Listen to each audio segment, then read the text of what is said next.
The imperial guards found him crouched in the shadows of an abandoned villa's cellar, clutching a tiny vial of poison in his trembling hand.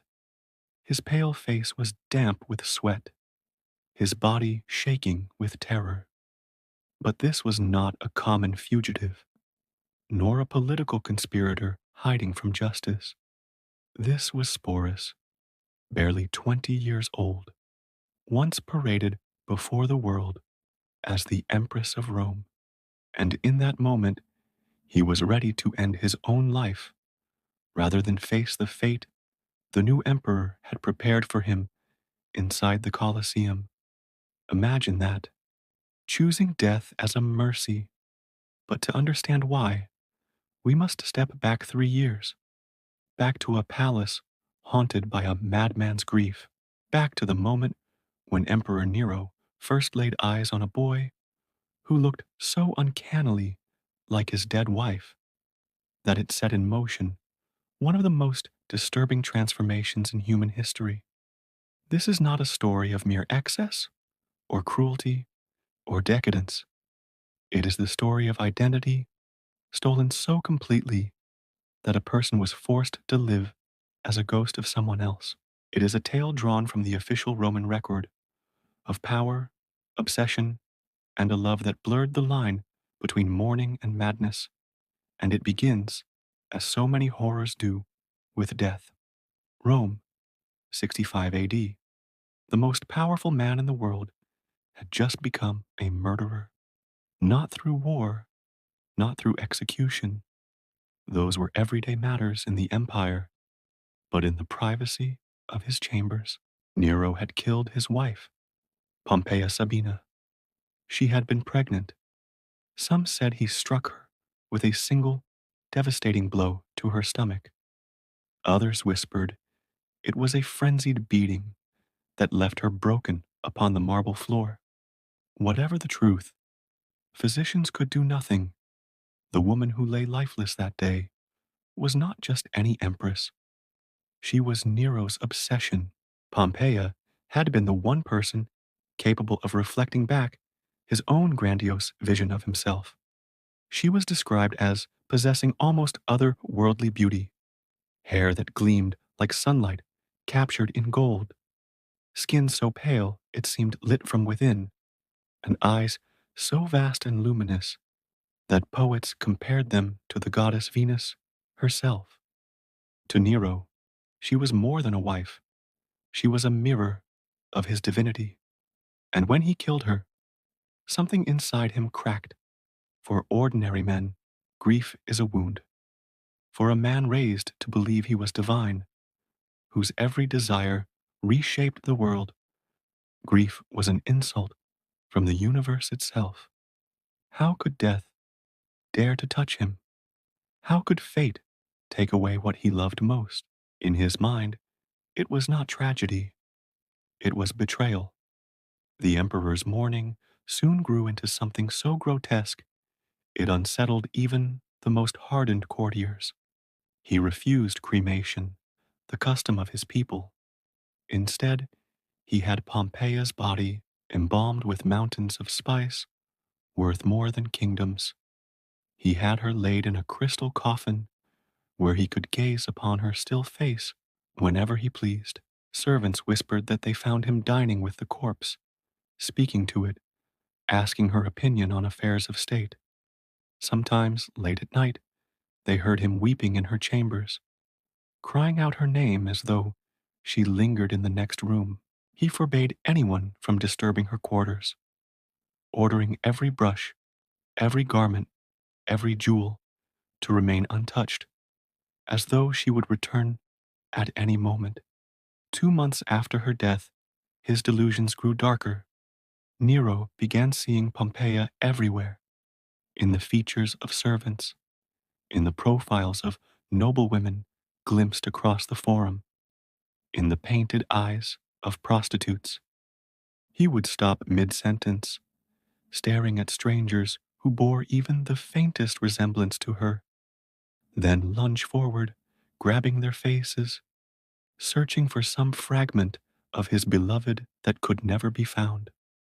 The imperial household learned to walk on eggshells. They thought the madness might fade, but instead it spread. Nero filled the palace with artists, demanding hundreds of portraits and statues of his wife, not merely likenesses. He wanted their work to capture her essence. Inevitably, the artists failed. How could they recreate a soul? His fury was volcanic. Sometimes he beat the sculptors. Sometimes he sobbed like a child. Rome held its breath. And then, one day, fate delivered him the cruelest illusion of all. It was late in 65 AD. Nero was reviewing administrative scrolls, a dull task he normally despised. A young freedman was brought before him for confirmation of a minor appointment. He couldn't have been more than 15. His name was Sporus, and when the emperor looked up from his documents, he froze.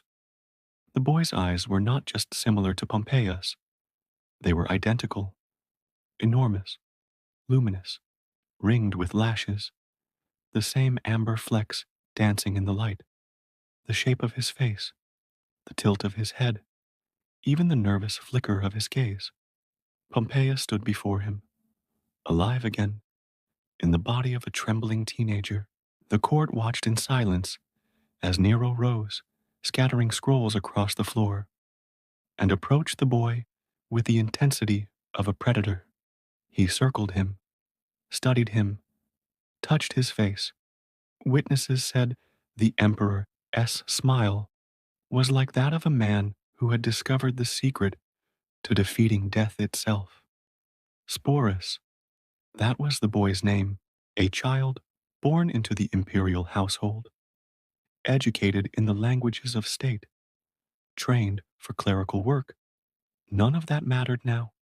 From that moment, his life no longer belonged to him. He became, instead, the canvas for a madman's resurrection. Nero dismissed the court. He summoned physicians. He spoke openly of what he had seen, what he intended. "We will bring her back," he whispered. "We will make her live again." From that day forward, Sporus ceased to be himself. At first, the changes were subtle. He was moved to chambers beside Nero's own. Artists who had once painted Pompeia were summoned to study him. They sketched his face, comparing it to the dead empress, noting where he matched, where he fell short. Nero pored over these drawings with the obsession of a scholar, deciphering holy texts, marking details to be altered. The boy was questioned endlessly. He was taught to mimic Pompeia's voice, to draw out vowels in her peculiar way. He was made to rehearse her gestures, the tilt of her head, the way she moved her hands while speaking. Servants were forbidden to address him as Sporus. Instead, he was lady or mistress. His tunics were replaced with silks in Pompeia's favorite colors. Cosmetics were laid out before him. Each morning, he stared into the polished bronze of his mirror and saw his own reflection being erased piece by piece. The boy's spirit began to dissolve under the weight of the performance. Witnesses said he barely ate, barely spoke, but he did not resist. He knew resistance was death, and worse than death was the fate Nero promised, for the emperor had announced his plan. Sporus was not merely to dress like Pompeia, not merely to speak as her. He was to be transformed into her. The physicians had been summoned, threatened with death if they refused, promised unimaginable rewards if they succeeded. What they planned was not the ordinary mutilation used to create servants or singers.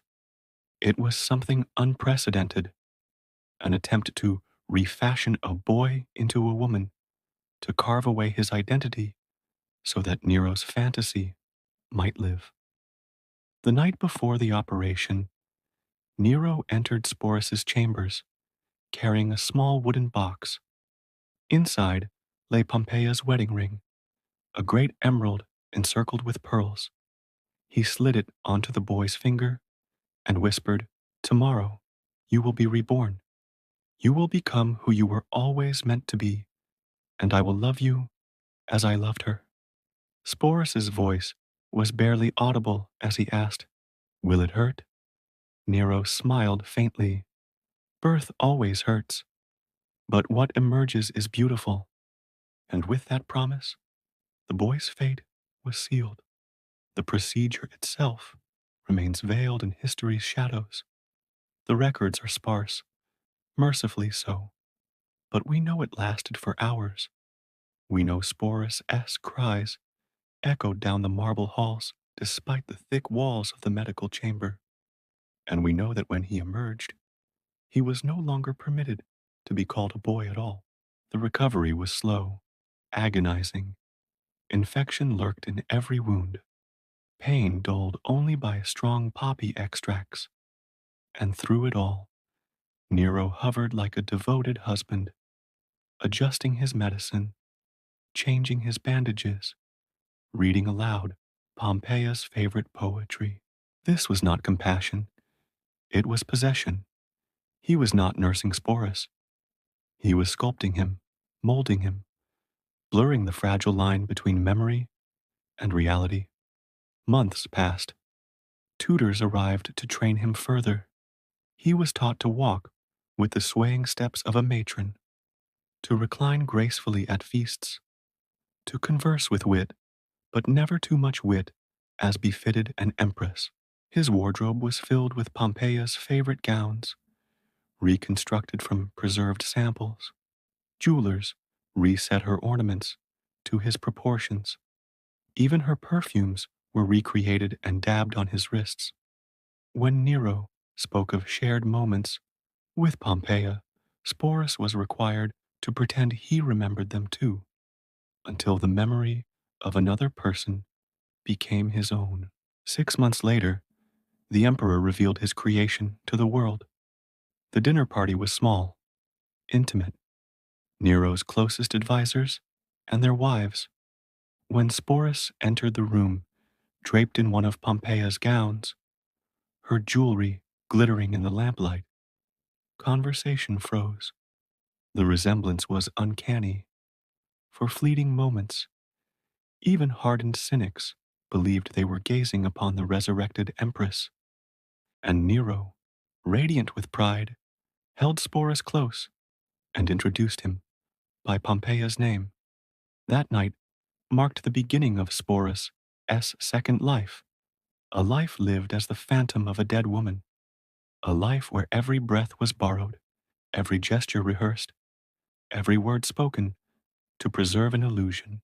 But this nightmare was only beginning, because Nero's obsession was not satisfied with a ghost in his palace. He wanted the world to accept her. He wanted Rome to honor her. He wanted, in full daylight, to marry her again. And that, more than anything, would plunge Sporus into the darkest depths of his stolen existence. The announcement came like thunder across Rome. Nero, emperor of the known world, had declared that he would marry again. But this was no ordinary marriage proclamation. Senators whispered in disbelief as heralds read the words aloud in the forum. The emperor would wed not a noblewoman, not a foreign princess, but his own freedman, Sporus. Of course, no one was permitted to speak his true name. To Rome, the bride was Sabina, as though Pompeia herself had returned. Invitations were dispatched to every corner of the empire. Priests prepared the ancient rites. Streets were decorated with garlands. Declining to attend was unthinkable. To oppose the emperor's fantasy was to invite execution. And so, in early 67 AD, the most grotesque wedding in Roman history unfolded as if it were the most natural thing in the world. The day began with ritual. Sporus was dressed in the saffron veil of a Roman bride, his face painted in ceremonial cosmetics. A dowry was formally transferred, contracts signed with the same legal language used for any imperial union. Witnesses remembered the eerie stillness in the air, as though the city itself sensed it was watching something it was never meant to see. Nero played his role with disturbing sincerity. He recited vows, offered sacrifices, even carried Sporus across the threshold of the palace, as tradition demanded. Senators delivered speeches praising the beauty of the bride. Poets read verses in her honor. Gifts poured in, ornaments, jewels, fertility charms offered with either mocking humor or desperate attempts to appease the emperor's madness. The feast that followed was dazzling. Tables groaned beneath roasted peacocks, rivers of wine flowed, musicians played, dancers performed. But beneath the laughter and song, the truth was unmistakable. This was not a wedding, it was a charade, and every man and woman present was forced to participate in a lie so grotesque it scarred their souls. For Sporus, the ceremony was the final erasure of his former self. He was no longer Sporus, no longer a youth with his own name, his own identity. He had been swallowed whole by Pompeia's ghost. From that moment on, his life was one endless performance. Each morning he woke in the chambers once belonging to the real Pompeia, surrounded by her belongings, her perfumes, her jewels. Servants who had once attended the dead empress now dressed him, styled his hair, painted his face. He learned to smile at the right moments, to tilt his head just so, to laugh in Pompeia's distinctive way. To falter, even for a heartbeat, was to risk Nero's cold fury. He accompanied Nero everywhere, to the theater, the circus, the races, even to religious ceremonies reserved for the emperor's wife. In the Colosseum, he sat in the empress's gilded box, carried through the streets in her litter, greeted as Augusta, the title reserved for the Empress of Rome. The people watched in stunned silence. Some whispered that it was a miracle, that Pompeia had returned. Others saw the truth. A boy forced to live as a ghost for the amusement of a madman. And yet, the illusion persisted. For in Rome, survival often depended on how convincingly one could pretend. The charade followed Nero abroad. In 67 AD, he embarked on his infamous tour of Greece. There, amid temples and games, the deception was treated with utmost seriousness. Priests prayed for the couple's children.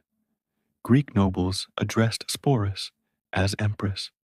At banquets, he presided beside Nero, his every gesture scrutinized, his every word weighed. The Greeks, ever eager to flatter their conquerors, played along with a devotion that chilled the Romans in attendance. The performance became so complete that even history itself seemed to bend, recording Sporus in official documents as though he truly were the Augusta. But behind the curtain of ritual and ceremony, the reality was suffocating. In private, Nero demanded not only that Sporus look and act like Pompeia, but that he be her in every way. He expected shared memories to be recalled, private jokes to be repeated, preferences in food and music to match exactly. Every detail of intimacy was rehearsed and imposed until the boy's own self dissolved into shadows. Witnesses claimed that, at rare moments, the mask slipped. A glimpse of sharp intelligence, a flash of wit, or a deep sadness passed across Sporus's face.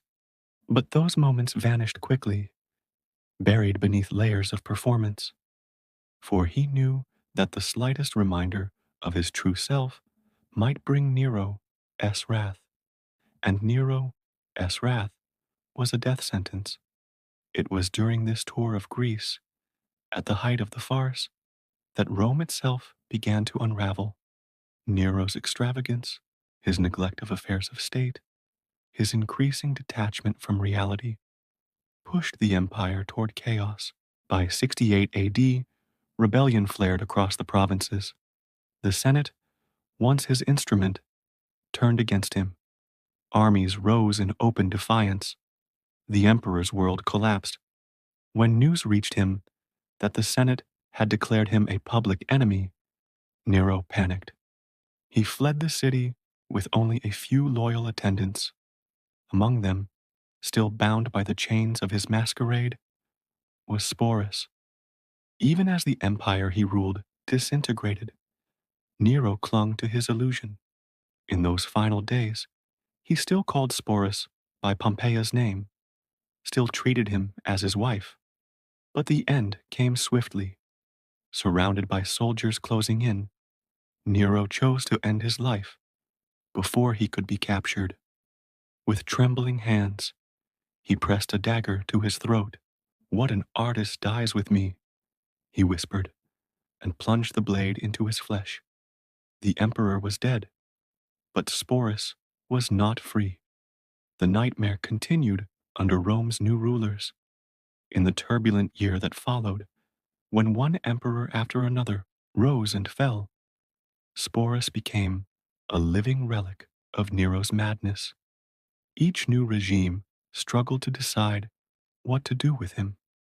Some treated him as a curiosity, a shadow of the fallen tyrant. Others as a dangerous symbol. He was passed from hand to hand like an object, his existence a reminder of the empire's most grotesque chapter. And then came Emperor Otho, a man who had once known Pompeia personally, who had been married to her before Nero claimed her for himself. For Otho, Sporus was not merely an oddity. He was an unbearable echo of the past, and yet he kept him close. Some said Otho paraded Sporus through the palace as a cruel parody of what had been lost. Others whispered that he sought comfort in the same delusion as Nero. But the worst fate awaited under Vitellius, the brutal general who seized power after Otho's fall. Vitellius announced plans to drag Sporus into the arena during the Grand Games to reenact the myth of Persephone's abduction. He would be publicly assaulted, paraded before tens of thousands, humiliated for the entertainment of Rome. When word reached Sporus of what awaited him, he made his choice. Better death than degradation. In the dim cellar of a villa, with a vial of poison trembling in his hand, he chose to escape the role forced upon him. At barely 20 years old, the boy who had once been himself, who had once had a name, ended his life rather than face the cruelty of another emperor. And so ended one of the most tragic stories of Rome. Sporus lived as a shadow, a reflection, a performance demanded by the madness of one man. He was never allowed to grow into his own self, to love or laugh or choose. Instead, he became a vessel for grief, an unwilling participant in an emperor's attempt to conquer death itself. And that is perhaps the darkest truth of all. Power, unchecked, can erase the boundaries of reality. It can bend identities, reshape lives, and turn a boy into a ghost. Rome remembered Nero as a tyrant, an artist, a monster, but in the silence of forgotten chambers, the true cost of his madness was carried by one soul who never had the chance to be himself. If you've listened this far, I invite you, pause for a moment. Imagine what it means to lose your very name, to live only as a reflection of someone else's desire. That is the horror of history. Not just the bloodshed, not just the spectacle, but the quiet annihilation of a human being's identity. And if you want more hidden stories like this, more truths your teachers never told you, remember to subscribe. Each week, I uncover another dark corner of history, another tale that lingers like a shadow in the past. Sporus's life ended in silence, but his story lingers, a haunting reminder that even the greatest empires are built not only on glory, but on the crushed lives of those who had no choice. So I ask you, what do you think? Was Sporus a victim of history's cruelest obsession, or a tragic survivor who endured longer than anyone might have? Share your thoughts in the comments below. I want to know how his story strikes you, because stories like this are not just history, they are warnings.